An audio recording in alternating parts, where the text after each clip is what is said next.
నమస్తే తెలుగు ప్రజల్లారా, మరొకసారి పవన్ కళ్యాణ్ గారు నిజంగా ఆయన పవర్ స్టార్ అని చెప్పేసి నిరూపించడం జరిగింది. ఈరోజు ఆయన ఏకంగా 6 కోట్ల రూపాయలు ఆయన స్వంతంగా సంపాదించినటువంటి డబ్బుల్ని విరాళంగా తెలుగు ప్రజల కోసం ఇవ్వడానికి ఆయన అనౌన్స్ చేయడం జరిగింది. 1 కోటి రూపాయలు ముఖ్యమంత్రి సహాయ నిధి ఆంధ్రప్రదేశ్కి, 1 కోటి రూపాయలు తెలంగాణ సహాయ నిధి ముఖ్యమంత్రి సహాయ నిధికి ఇవ్వడం జరిగింది.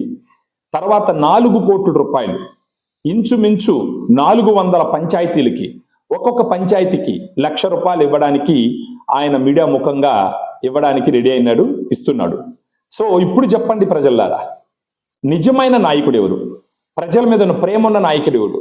మీరు ఒక చిన్న క్వశ్చన్ అడుగుతాను మిమ్మల్ని. నిన్న మొన్నటి దాకా ఈ ప్రతిపక్షానికి సంబంధించిన వాళ్ళు పవన్ కళ్యాణ్ గారిని ఎక్కడ పోయినాడు, పార్టీలు చేసుకోవడానికి పోయినాడు, వీకెండ్ పార్టీలకు వెళ్ళిపోయినాడు, ఎక్కడా కనపడట్లేదు, నోరు ఉందా కదా అని చెప్పేసి ఊరికే పారేసుకోవడం మంచిది కాదు. ఒక మనిషికంటూ ఒక క్యారెక్టర్ ఉంటుంది. ఆ క్యారెక్టర్ ఏంటన్నది ప్రజలందరూ కూడా తెలుసు.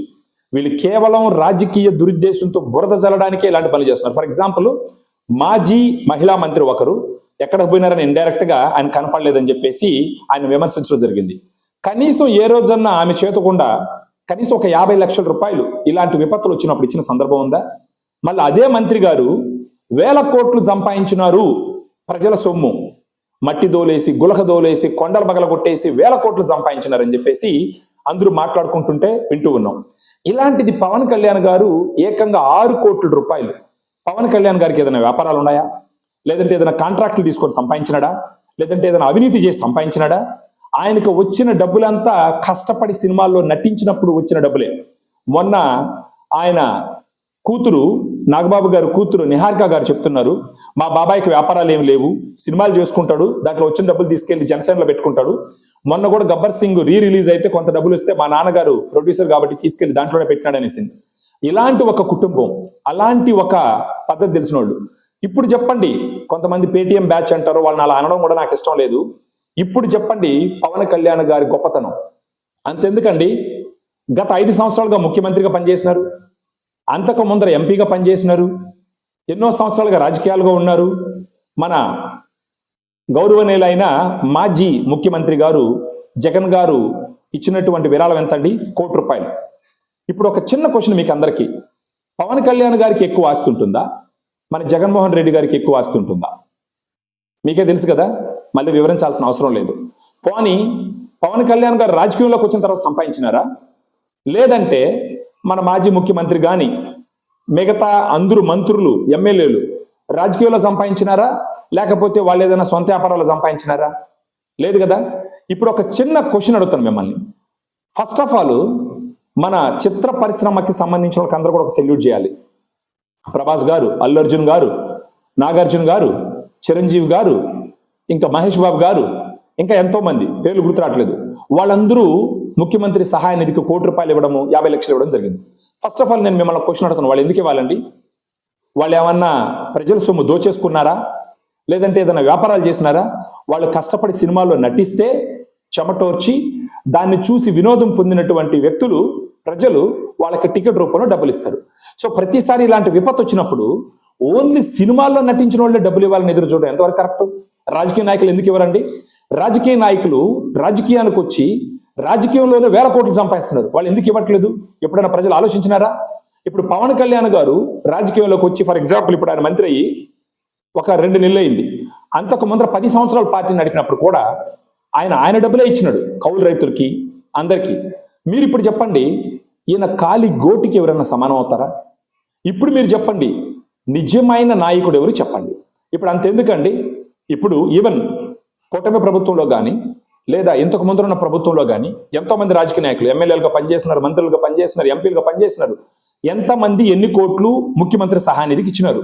వాళ్ళు మీరు చెప్పగలరా రాజకీయాల్లోకి వచ్చిన తర్వాత డబ్బులు సంపాదించలేదని? వాళ్ళు అందరూ కూడా మాక్సిమం జనాలు, అంటే కొంతమంది గల్లా జయదేవ్ గారు, లేదా డాక్టర్ పెమ్మసాని చంద్రశేఖర్ గారు, ఇలాంటి వాళ్ళు తప్ప వాళ్ళు ఆల్రెడీ 1,000 కోట్లు సంపాదించుకొని రాజకీయాల్లోకి వచ్చినారు కొంతమంది. అలా కాకుండా ఎంతో మంది రాజకీయాల్లోకే వచ్చి 1,000 కోట్లు సంపాదించిన వాళ్ళు ఎన్ని కోట్లు ఇప్పుడు ముఖ్యమంత్రి సహాయ నిధికి విరాళంగా ఇచ్చినారు? మీకు ఎప్పుడు అనిపించదా ఇలాంటి క్వశ్చన్? ఎందుకు ఓన్లీ సినిమా వాళ్ళే ఇవ్వాలా? రాజకీయ నాయకులు ఎందుకు ఇవ్వకూడదు? మరి పవన్ కళ్యాణ్ గారు ఇప్పుడు రాజకీయంలోకి వచ్చి ఏమైనా కాంట్రాక్టులు తీసుకున్నాడా? దాంట్లో ఏమైనా కమిషన్లు సంపాదించినాడా? లేదంటే ఏమైనా అవినీతి చేసినాడా? లేదంటే ఏదైనా వ్యాపారాలు రాజకీయాన్ని వాడుకొని వ్యాపారాలు చేసేసి దాంట్లో డబ్బులు సంపాదించినాడా? లేదు కదా. ఆయన కష్టపడి సంపాదించిన డబ్బులే కదా. దీనికి మీరందరూ గుర్తుపెట్టుకోవాల్సిన విషయం ఏంటంటే, డబ్బులు ప్రజలు బాగు కోసం ఇవ్వడానికంటే గొప్ప మనసు ఉండాలి, నిబద్ధత ఉండాలి, చిత్తశుద్ధి ఉండాలి, జనాల మీద ప్రేమ ఉండాలి.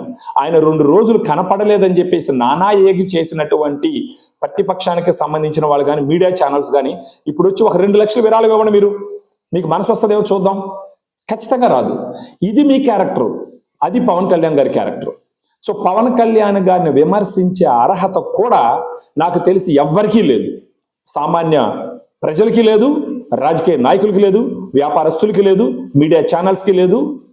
ఎవ్వరికీ పవన్ కళ్యాణ్ గారిని విమర్శించే అర్హతే లేదు. ఇప్పటి వరకు రాజకీయంలో ఆయన కష్టపడి సంపాదించినటువంటి డబ్బుల్నే ఖర్చు పెట్టుంటాడే కానీ రాజకీయంలో సంపాదించి పెట్టిన సందర్భం లేదు. ఇప్పుడు నేను ఒక పిలుపునిస్తున్నా మీకు అందరికీ. ప్రతి ఒక్కరూ ట్విట్టర్లో ఉంటారు, ఎక్స్లో ఉంటారు, వాళ్ళకంటూ ఒక చిన్న ఛానల్స్ ఉంటాయి, సోషల్ మీడియాలో ఉంటాయి. మీరందరూ ఎందుకు వాళ్ళని ట్యాగ్ చేసి మీరు ముఖ్యమంత్రి సహాయ నిధికి ఎంత డబ్బులు ఇచ్చినారని అడగాలి మీరు. ఎందుకు అడగరు? ఇప్పుడు ఫర్ ఎగ్జాంపుల్ కొంతమంది మన జగన్మోహన్ రెడ్డి గారు ఖచ్చితంగా ₹1 కోటి ఇచ్చినారు, అభినందించాల్సిన విషయమే. మరి ఇప్పుడు పవన్ కళ్యాణ్ గారు 6 కోట్లు ఇచ్చినారండి, దీన్ని ఏమని అభినందించాలి? పవన్ కళ్యాణ్ గారికి ఎక్కువ ఆస్తి ఉంటుందా? మన మాజీ ముఖ్యమంత్రి గారికి ఎక్కువ ఉంటుందా? పవన్ కళ్యాణ్ గారు రాజకీయాల్లో సంపాదించుంటారా? మన మాజీ ముఖ్యమంత్రి గారు రాజకీయాల్లో సంపాదించుంటారా? అంతెందుకు మిగతా వాళ్ళందరూ కూడా, మిగతా మంత్రులు, ఎమ్మెల్యేలు, మాజీ మంత్రులు, మాజీ ఎమ్మెల్యేలు మాట వస్తే మీడియా ముందరకు వచ్చేసి పవన్ కళ్యాణ్ గారిని విమర్శించేదే పనిగా పెట్టుకొని, విమర్శించడం ఉద్యోగం పెట్టుకున్నారు కదా. కోట్లు ఫర్గట్ అబౌట్ క్రోర్స్, కోట్ల గురించి మర్చిపోండి, లక్షల రూపాయలు ఇవ్వచ్చు కదా. అంత కూడా లేదు ఈ రాజకీయ నాయకుల దగ్గర. మరి ఇలాంటి విపత్తులు వచ్చినప్పుడు ఓన్లీ వీళ్ళే ఇవ్వాలా, సినిమా వాళ్ళే ఇవ్వాలా? మన రాజకీయ నాయకులు మనం నిలదీయం. ఇప్పుడు మీరందరూ సోషల్ మీడియా ద్వారా ప్రతి రాజకీయ నాయకులు నిలదీయండి, మీరు ఎంత ఇచ్చినారు ముఖ్యమంత్రి సహాయ నిధి కానీ. అప్పుడు అందరిలో ఒక ఆలోచన వస్తుంది, పరివర్తన వస్తుంది. సో నేనేం చెప్తానంటే, పవన్ కళ్యాణ్ గారికి ఉన్నటువంటి చిత్తశుద్ధి, ఆయనకి ప్రజల మీద ఉన్నటువంటి ప్రేమ, ఆయనకి ప్రజల మీద ఉన్నటువంటి మమకారం ఏ రాజకీయ నాయకుడికి లేదు. ఆంధ్రప్రదేశ్లోనే కాదు, ఇండియాలోనే లేదు. ఇలాంటి పవన్ కళ్యాణ్ గారు మన డిప్యూటీ చీఫ్ మినిస్టర్గా ఆంధ్రప్రదేశ్కు ఉండడం మనం అందరం చేసుకున్న ఒక అదృష్టం.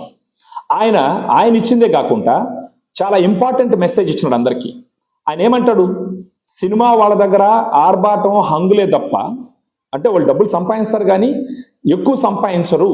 ఉన్న డబ్బులంతా, అంటే ఆయన చెప్పినారు మన మాజీ ముఖ్యమంత్రి జగన్ గారి దగ్గర 1,00,000 కోట్లు ఉంటుంది, అంత డబ్బులు ఈ రాజకీయ నాయకుల దగ్గర ఉండదు అని ఆయన ఒక చెలోకి తీసినాడు అనమాట, ఒక విమర్శ లాంటిది. సో అదేవిధంగా మిగతా రాజకీయ నాయకుల దగ్గర 1,000 కోట్లు 100 కోట్లు ఉన్నప్పుడు ₹1 కోటి ఇప్పుడు ప్రజల కోసం ఇస్తేమి, మీడియా ముందరకు వచ్చేసి అన్నం ప్యాకెట్లు ఇవ్వలేదు, నీళ్ల ప్యాకెట్లు ఇవ్వలేదు, అది ఇవ్వలేదు ఇవ్వలేదు అని ప్రజల మీద ఏదో ప్రేమ ఉన్నట్టు ప్రవర్తించేటటువంటి ప్రతిపక్షానికి సంబంధించినటువంటి రాజకీయ నాయకులు ఒక 50,000 ఇవ్వు, ₹1,00,000 ఇవ్వు, ఇచ్చినారా? ఇవ్వలేదు. మరి ప్రజలు దీన్ని ఎందుకు ప్రశ్నించరు? మీరు కూడా గొర్రెల్లాగా వాళ్ళతో చేరిపోయి విమర్శించడమే పనిగా పెట్టుకుంటారు. దయచేసి ఆంధ్రప్రదేశ్ ప్రజలకు నేను చెప్పేటటువంటి ఒక విషయం, నేను విన్నవించేటటువంటి ఒక విన్నపం ఏంటంటే, నిజమైన దేశభక్తులు ఎవరు, నిజమైన నాయకులు ఎవరు, ప్రజల బాగోగుల మీద చిత్తశుద్ధి ఉన్నటువంటి రాజకీయ నాయకులు ఎవరని మీరు గుర్తించాల్సిన సమయం ఆసన్నమైంది. అంతేగాని ఏదో ఒక యూట్యూబ్ ఛానల్ ఉందని చెప్పేసి, ఒక మీడియా ఉందని చెప్పేసి, నోరు ఉంది కదా అని చెప్పేసి విమర్శించడమే పనిగా పెట్టుకుని, అది కూడా పవన్ కళ్యాణ్ గారు లాంటి వాళ్ళు విమర్శించడానికి నోరు ఎలా వస్తుందండి? ఆలోచిస్తున్నారా మీరు? ఇప్పుడు ఇంకొకటి, పవన్ కళ్యాణ్ గారు ఆయన ఇచ్చింది కాకుండా ఆయన ఇచ్చిన మెసేజ్ ఏంటంటే, నేను ఇప్పుడు 400 పంచాయతీలకి ఒక్కొక్క పంచాయతీకి ₹1,00,000 నా సొంత డబ్బులు ఇస్తున్నాను. దానిని కనీసం ఆవులు చనిపోయినాయి, ఫర్ ఎగ్జాంపుల్ ఒక 200 ఆవులు చనిపోయినాయి అనుకుందాం, లేదా 400 ఆవులు చనిపోయినాయి అనుకుందాం, వాటికి ఖర్చు పెట్టండి.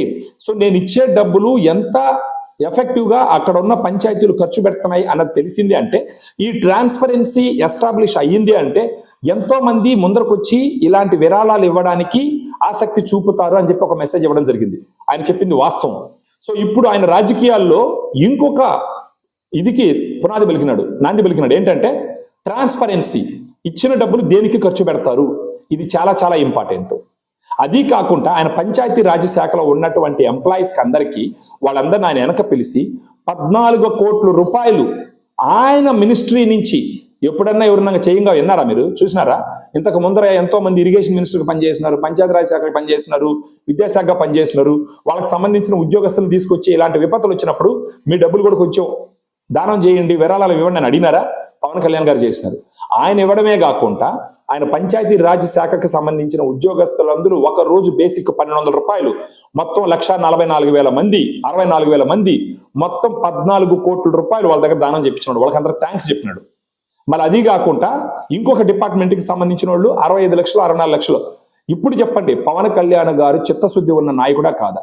దయచేసి ఆయన్ని విమర్శించే అర్హత ఎవరికీ లేదు. ప్రతిపక్ష పార్టీకి సంబంధించిన నాయకులందరినీ తెలుగు ప్రజలందరూ నిలదీయాల్సినటువంటి సమయం ఆసనమైంది. 1000 కోట్లు సంపాదించినారు. కోటి రూపాయలు ఇస్తే ఏం పోద్దండి? ప్రజల మీద కదా ప్రజలు మోసం చేసే కదా సంపాదించినారు, ప్రజల సొమ్మును కొల్లగొట్టే కదా సంపాదించినారు. ఏమైనా పవన్ కళ్యాణ్ గారు ప్రజల సొమ్ములో వచ్చి సంపాదించినారా? ఇంకా కూడా మనం గొర్రెతనంగా ఆలోచిస్తూ ఉంటే ఎప్పుడు మనలో పరివర్తన వచ్చేది? ఎప్పుడులో మన మార్పు వచ్చేది? ఎప్పుడు మనం బాగుపడేది?